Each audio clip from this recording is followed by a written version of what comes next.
Oh my goodness, how did this happen? Somehow, some way, the Las Vegas Raiders, not only did they win this football game, they honestly looked like the better team. And I'm going to focus a little bit on their offense and what their offense was able to do. We'll start with Derek Carr, but a lot of John Gruden and just the Raiders offense in general, how they were able to pull off this upset victory and really prove that they are in fact legit. We'll start things off with this one. The reason I want to start things off with this play is I want to talk about how they were able to really convert in those inside the 5 situations, which is something that plagued them so much last year. They had a couple of touchdowns from there. This was the first of them, the first time they got on the board midway through the second quarter. It's going to be a play action, so they're faking as though it's going to be a run, obviously. And the reason why play action is so effective in these situations, in goal line situations, is because to stop someone at the 3-yard line, you have to play very aggressive in stopping the run. But in doing that, if you do run a play action, it can often allow for someone to be wide open. That's why sometimes you will see a player just get completely wide open in the end zone. And so this is the concept. Really, the guy you're going to take a look at is the fullback. As you see, he starts to run his route, and it looks like I have a Saints player circled in black. I think he's in charge of covering Ingold. Ingold's the Raiders fullback. I could be wrong. I definitely could be wrong. It looks like it's him, though. But again, the fullback is just one of those guys who you don't necessarily pay attention to because most plays aren't ran through the fullback, and he's someone that oftentimes your job is to get by to make sure you stop the run. Obviously, at this point, it's clearly a passing play, but you have that mindset, and at a certain point, sometimes when you're just trying to get past the line, sometimes you just say, okay, let me get to the quarterback then. But either way, no one picks up Ingold. There is a clear miscommunication of sorts.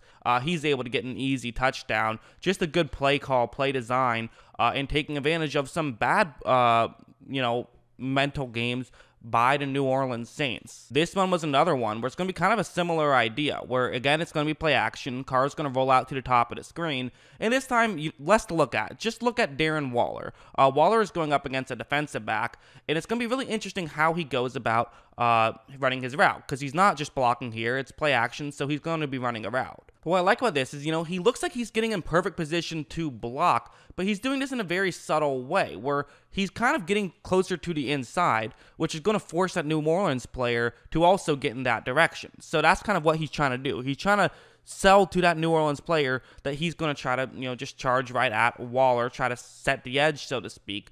But once he starts to do that, Waller's just going to kind of almost as like he's a matador against the bull, just sort of step to his side, and he just gets wide open. Just really well done by Waller. Sells that it's going to be a running play, and by the time 22 there realizes that it is not a running play, it is too late, and Waller is into the end zone for a touchdown. So a couple of good, goal line situations inside the 5 situations. But of course, that is not the only way that Las Vegas was able to have success. This one was another great one. It's going to be zone coverage. There's actually an extra man dropping back into coverage. So this is a cover 3 zone, but with 8 players in coverage. Only 3 people are going to be rushing the passer. And for Carr, he has Zay Jones running a route that could get into a gap in coverage on the outside right there. So, there is a gap in coverage. This could work. It might not necessarily be an easy throw, but as you see once this play starts, this is working out pretty well. The gap in coverage is actually pretty significant. So, New Orleans definitely did not have their best defensive day. We've seen them play better, not to take anything away from the Raiders. But you also notice that part of why this is working is because Las Vegas does have a player who's running shallower, only a few yards past the line of scrimmage in that area. And so this is kind of drawing some of the New Orleans players further in, although the safety is still kind of out of position. So, definitely there is some little pocket right here, but it's a tough throw for Carr to make. It really is. However, Carr is able to make this throw. Jones is able to make a very good catch, and they get the touchdown on 3rd and 9. And again, this is the big play in this game. It started to look like New Orleans was going to kind of run away with it.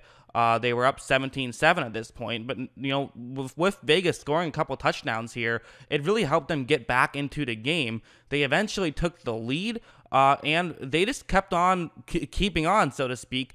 And really, I thought that maybe one of the best plays of the game was when they were up 7. This was the play that kind of iced it. Knowing what we know now, it ended up not really icing it, but what's going to happen is that they're at the 20-yard line. This is the 3rd and 10. So, for the Saints, you're thinking, hey, we get a stop. Yes, they're going to get a field goal and go up 2 scores, but 7 minutes left, we can come back from 2 scores. That's not totally undoable.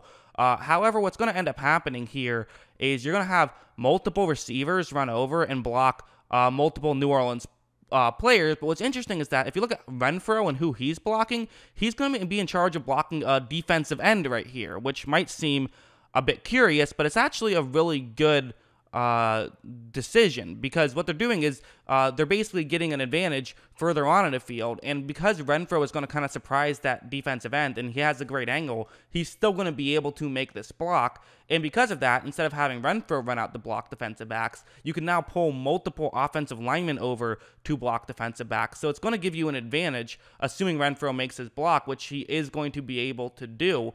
You see that there's a pitch that also makes things easier for Renfrow. And then this situation is going to happen. So, again, this is a 3rd down and 10. They're running the ball.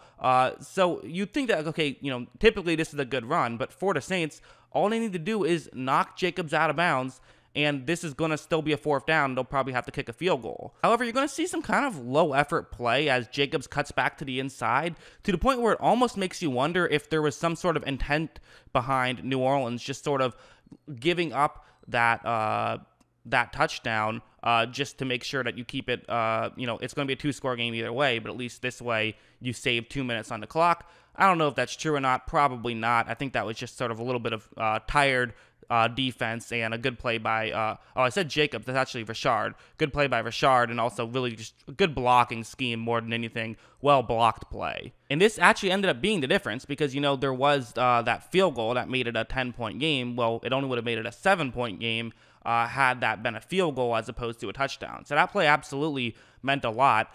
New Orleans basically just walked down the field and scored a touchdown. So with a little bit left, about 4 minutes left, you saw that Vegas had the ball. There was a 3rd down and 5, and that's when this play would happen. It's going to be cover 1, man coverage across the board, and, it makes sense to pass the ball here, and they're going to go deep with Ruggs. They see one safety is deep, and they're basically just going to say, you know what, let's have Ruggs go deep. Let's see if he can just outrun Jenkins here, and let's see if we can win this game right here. All that matters is if you get 6 yards, but they feel like this is the best way to get 6 yards. It makes sense, and once this play starts, you notice that Ruggs is a little bit open. This is basically going to take a perfect throw for this to be a completion, but it definitely can work, and we've seen Carr make very good deep throws in the past, so this is definitely, it would be no surprise if he hits this one. Ruggs is looking up to make the play, but you're going to see just a penalty right here. There's just going to be pass interference, and you just can't do it. It's the one thing you have to make sure you avoid. I mean, honestly, a touchdown in this situation is almost as bad as pass interference. Now, it does stop the clock, and, you would have gotten about a minute left, but still, a minute left to try and score a touchdown, even if there was a missed field goal and you got the ball at around the 40, that's very difficult to do, even if you have Drew Brees. That's just a long shot, and it's difficult to do, and you can't let that happen. It's just an absolute mistake. But give credit to the Raiders for dialing that play up, for not coaching conservative, for trying to make a play, and it worked out where, they drew the penalty, and they do deserve credit. They deserve a ton of credit. I mean, what a game. And now, don't look now, but the Raiders are 2-0. Huge win for them. They have a ton of expectations heading into this season, and, they're meeting those expectations so far, and then some. So definitely huge win. What did you guys think of this win? Wild one. Always love hearing from you. And of course, as always, thanks for watching.